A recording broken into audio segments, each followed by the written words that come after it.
the Baddest, and we are with the Baddest, platinum-selling rap star Trina, who's here in an exclusive interview. Her powerful new memoir, The Baddest, is out, and I have to tell you, whether you listen to hip-hop or not, the reality is this is about womanhood. Yes. And you really dig in, Trina, to a painful part of that for you. Mm-hmm. You talk about in the book, at the time you were in a relationship with another hip-hop star, mm-hmm. Lil Wayne, and you suffered a miscarriage. Mm-hmm. You describe it in detail in the book. I want to play what you said.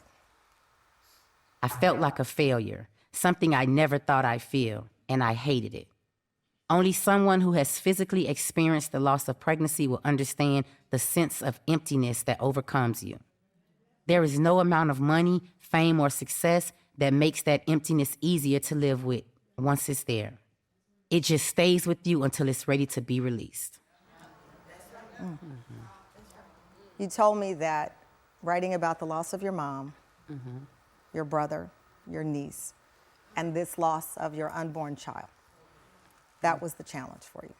Mm-hmm. It took you 1.5 years to write this book. Yeah, 1.5 years, over 1.5 years. The challenge is, losing the miscarriage. That was something I didn't really never speak about. Like, even to my friends, maybe 2 people knew.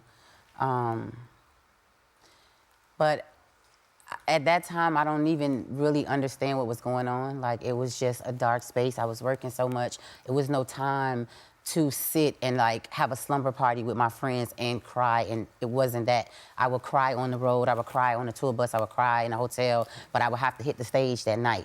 I would have to get on a plane that morning, I would have to do whatever I was doing. So it was something that you kind of like, it was like swept under the rug. You tuck it in and you don't think about it, because you're always in the public of people and everybody wants to smile and they think you're having a great time and you're here to, do your job. But behind that, I was real young and I was hurt. I was sad inside. I just felt like I just started questioning things that I believe in and why me. I didn't understand, like, was it something that I did wrong? Like, why I blamed myself so much for it. Like, and you hear a lot of women who experience miscarriages say that, Eve was on and she talked about feeling like her body had betrayed her. Women, I think, only recently have felt more comfortable sharing these experiences of miscarriage. At that time, for me, though, this was like with the label, and this was the time in the career when at a label, you just cannot say you're having a baby. They just was no. The Lauryn Hill story is legendary. Yeah, it's not a part of it, and it's like you're scared, you don't want to tell nobody, you don't know what to do, and I'm thinking, did I worry myself to death? Did I go, like was I eating the wrong stuff? I put myself through so much, and so I cried a lot, and I was silent a lot about it, and I would just keep working and moving and moving. But the loss of my brother is when life went dark for me. And like, to the world, they see it as like, happy, smiling, just keep pushing. But for me, since 2013, my life was dark until now. Since 2013, when I lost my brother, I just felt so disconnected from the world. Like, I felt like I wanted my life not to be here. Not to even think that in 2019, I would lose my mom. And that to me I don't know how to explain that to nobody. I really stopped believing in everything that I believe in life. Like, I just felt like, God, like, what are you doing? Why is this me? I get that God, gives the strongest to people.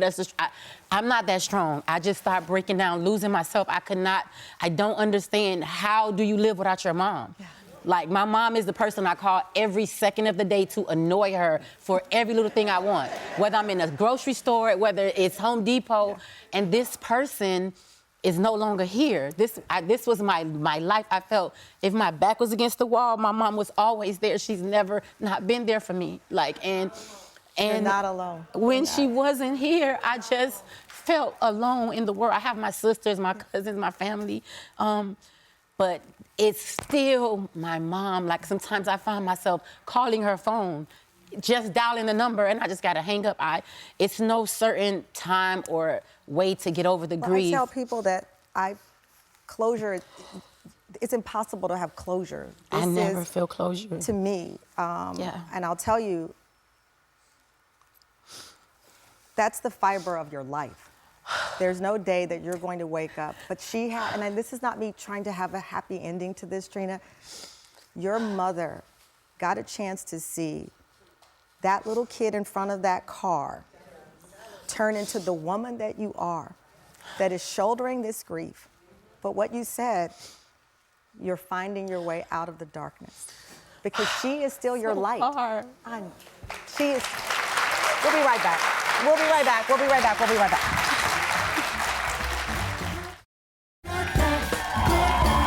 Welcome back. We are live in conversation with rap's hip hop icon. She's getting the love in this commercial break. The Baddest is the memoir, the unflinching, unfiltered memoir live show. I went over to you. I said, you don't have to perform because she's supposed to perform in this show. And you said, I'm going to do my job. I'm going to do my job. I'm going to do my job. And I was like, I will blow this whole live show up. We'll do a whole different thing. No, you're but not that's gonna that. That's the balance, right? It's showing people life, right? Loss. It's life. But you feel this love for this music and this genre and these fans. I think that's so beautiful. I told you that in the break. A lot of things I expected this hour, I did not expect that because you're full and you're in grief. Yes, yes. We have your back. We have your back. We have your back. I'll tell you, which makes it even more beautiful to hear that you fell in love, as they like to call us later in life, you know, with your best friend, Benjamin Hurst Jr. What was it about him? Oh, that's my mom. And that's your mom? He is. You're blushing. Yeah. He is like me. He is the male version of me. Like, he just gets me. He understands. He came around and made me feel complete, made me feel whole, made me feel alive again. At that time, you were going through so much. Like, Your niece. right now, I had just recently lost my niece to 2022, and that was the, like, life support machine for me. That was it for me. After I could not go another day. I just thought, like, right now, this is it for me. I'm done. I'm out of the world. Because you had experienced I the just loss wanted of your to be. mother. I just wanted to be gone. I didn't want to be here no more. I couldn't process it. My niece lived with me. This was like my little baby. This was the person I thought that when I get older, that's gonna take care of me. Like, this is my kid. Like, and I just cannot find to figure it out. Like, it's a lot of pain. And so when I met Ben, he replaced a lot of the pain and how I was feeling and made me feel full.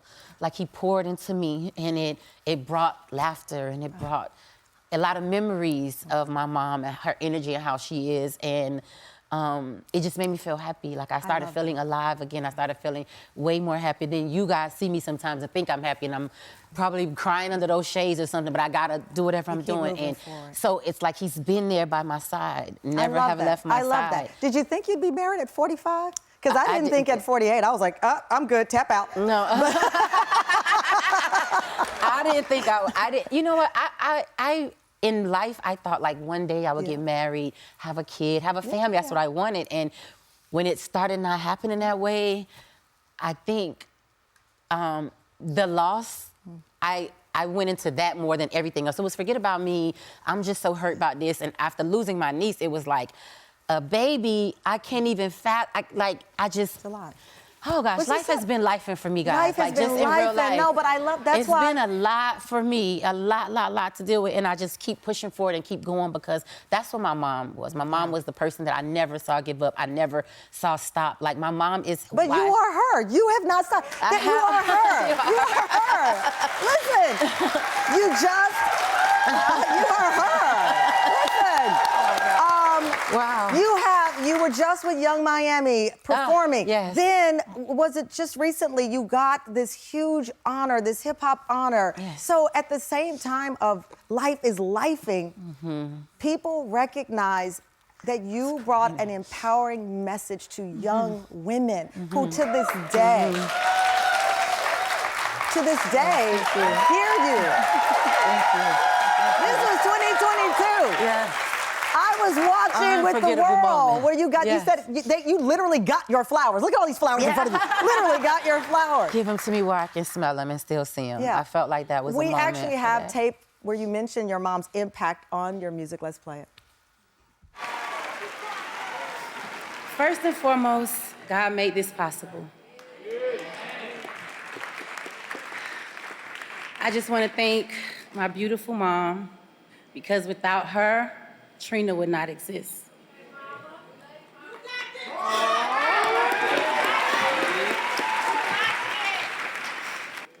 Thank you to all the amazing artists that took time out to support and collaborate over the years. To all the women working behind the scenes or in front of the cameras. When one wins, we all win.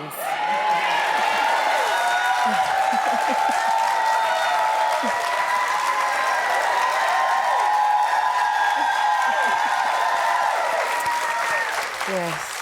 When I tell you I could not love you more, Yes. I could not love you more. Thank you. When one wins, we all win.